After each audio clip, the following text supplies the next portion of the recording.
இந்த பாருங்க.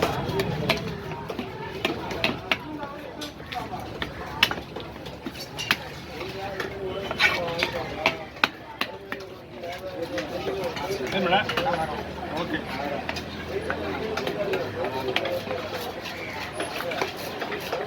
தூரம்லாம் எங்க சார்? அங்கே போங்க. தூரம் அங்கே போயிடுறேண்ணா.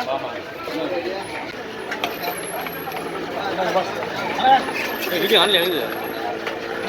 ஐயோ ஓகேவா? ஏதாவது சொல்லணும் மீன் வெட்டும்போது. சரி பண்ண பிற விட விட நாங்கள் விடுறது எப்போ வேணா வெட்டிக்குவோம். இது கிராஸ் பண்ணா முள்ளு இதாகுமா அது? இந்த பொசிஷன்ல முள்ளு தான், இந்த பொசிஷன்ல முள்ளு இருக்கும். இப்படி வெட்டுறது கிடையாது, புரியுதா? அந்தியாடா. ஓகே, இது வெட்டாதான்